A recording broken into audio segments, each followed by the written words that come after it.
खैरपुर में वाक़िया कंदासीं। खैरपुर जी शालतीफ़ थाणे जी हद में पुलिस पारां मुक़ाबले ॿ ॾोहारियुनि खे गिरफ़्तार करे हथियार हथ करण जी दावा कई वई आहे।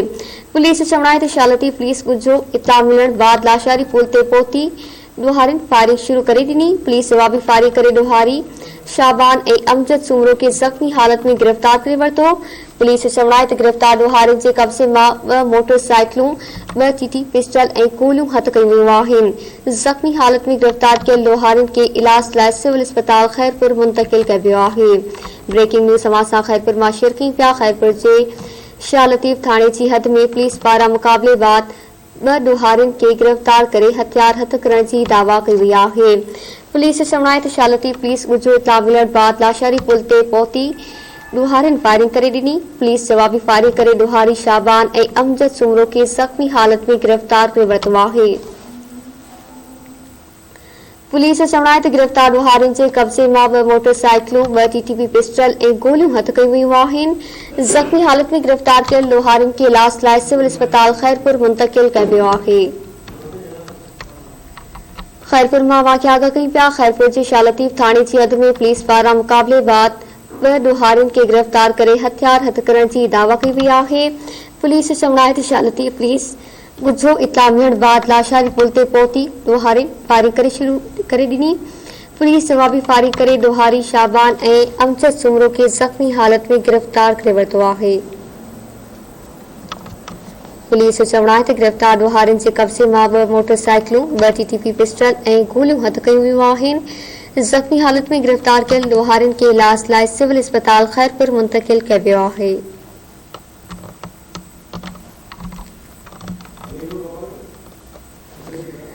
पुलिस चवण आहे त शालतीफ़ पुलिस ॻुझो इतला मिलण बाद लाशारी पुल ते पहुती त ॾोहारियुनि फायरिंग शुरू करे ॾिनी। पुलिस जवाबी फायरिंग करे ॾोहारी शाबान ऐं अमजद सुमरो खे ज़ख़्मी हालत में गिरफ़्तार करे वरितो।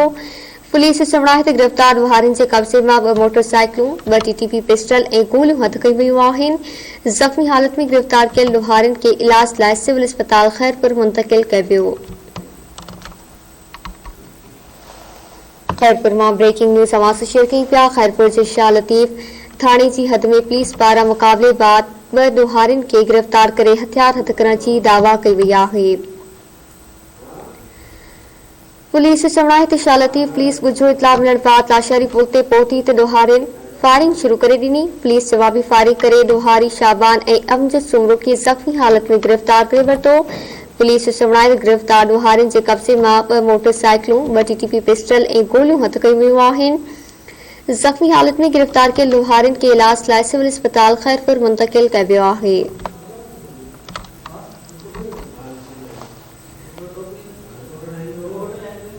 तफ़सील मालूम कंदासीं। खैरपुर मां धरती टीवी जे रिपोर्टर अली अकबर गोपां खां। जी अली अकबर, आगाह कजो।